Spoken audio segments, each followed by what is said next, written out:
Anak TikTok kaget. Ini adalah pengakuan Isa Al-Masih di dalam Alkitab. Dan beneran ada ayatnya. Ya Muhammad, apakah waktunya telah tiba? Benar, turunlah dan luruskanlah mereka. Lalu kemudian dikatakan baik dengan senang hati. Sembahlah Allah Tuhanku dan Tuhanmu. Al-Maidah 117. Lalu kemudian Matius 7:23, pada waktu itulah aku akan berterus terang kepada mereka.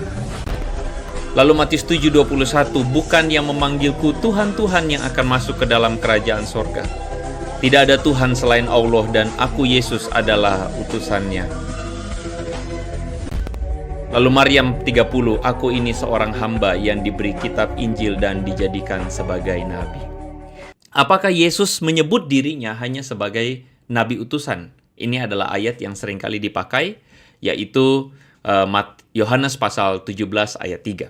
Ini adalah ayat pamungkas yang seringkali dipakai untuk menunjukkan kepada kita, orang-orang Kristen, bahwa itu adalah ide atau itu adalah sebuah ayat pamungkas yang menunjukkan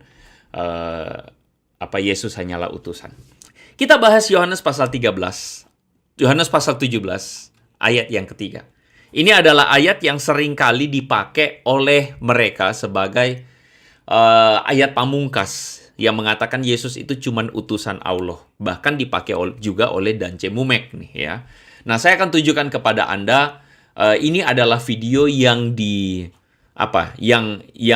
yang juga sebenarnya viralnya tuh dari video ini, teman-teman. Jadi seorang yang namanya akunnya tuh Mau Kurus Tahu gitu ya. Nah, dia itu kemudian memviralkan dari Ashabul Kahfi yang tadi ya. Seperti ini videonya.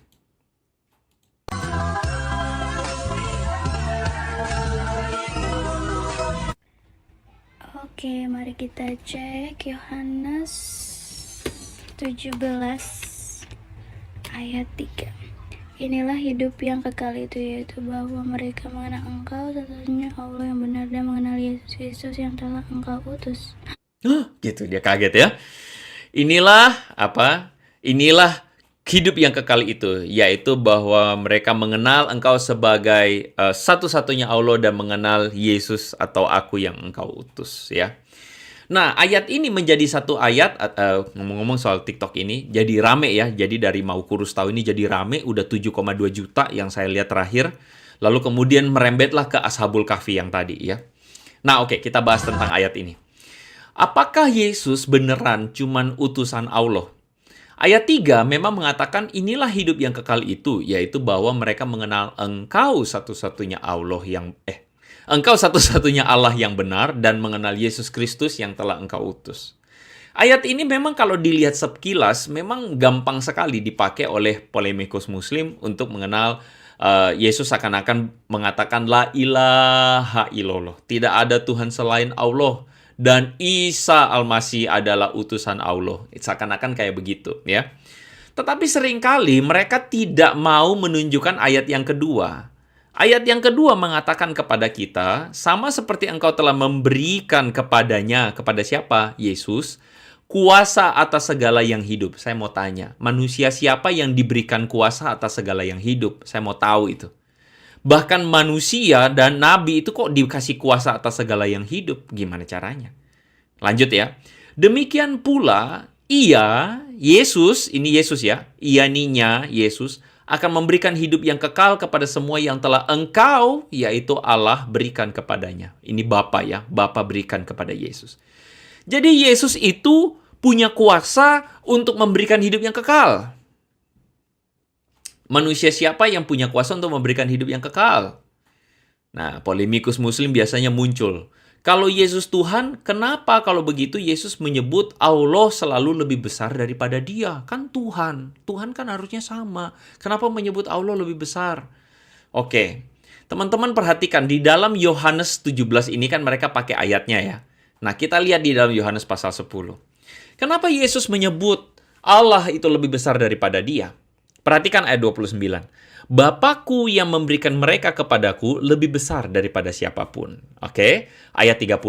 Aku dan Bapa adalah satu. Perhatikan ini kata-kata. Satu ini adalah satu kata, eis ya, sebenarnya adalah satu yang juga menggambarkan kepada kita, kata di dalam bahasa Ibrani, di dalam Ulangan pasal 6, Shema Israel, Adonai Eloheinu, Adonai Ehad.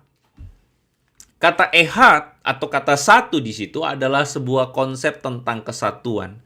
Jadi Yesus dan Bapa itu adalah satu kesatuan. Oke, ayat 31. Sekali lagi, perhatikan ini. Orang-orang Yahudi mengambil batu untuk melempari Yesus. Ayat 32. Kata Yesus, banyak pekerjaan baik yang berasal dari Bapa kuperlihatkan kepadamu. Mengapa kamu mau melempari aku? Itu kata Yesus. Loh, aku itu sudah melakukan pekerjaan yang baik. Kenapa kamu mau melempari aku? Lalu kemudian ayat 33. Jawab orang-orang Yahudi itu. Bukan karena satu pekerjaan baik, melainkan karena engkau menghujat Allah dan karena engkau, sekalipun hanya manusia biasa saja, menyamakan dirimu dengan Allah. Perhatikan ini baik-baik, para polemikus muslim. Anda sering mengatakan loh Yesus itu lebih rendah, kenapa Allah lebih besar, Yesus utusan, Allah itu adalah, ya Allah itu cuma satu, la ilaha illallah dan sebagainya. Oke, silahkan Anda ngomong. Tapi perhatikan ayat ini. Yesus di dalam konteks ayat ini menjelaskan Bapa lebih besar dari siapapun, dan di bagian bawahnya justru dikatakan orang Yahudi mau melempari Yesus karena Yesus menyamakan diri dengan Allah. Loh, sekarang pertanyaan saya begini. Orang Yahudi hari itu memahami perkataan Yesus bahwa Yesus sedang menyamakan dirinya dengan Tuhan. Menyamakan diri dengan Allah.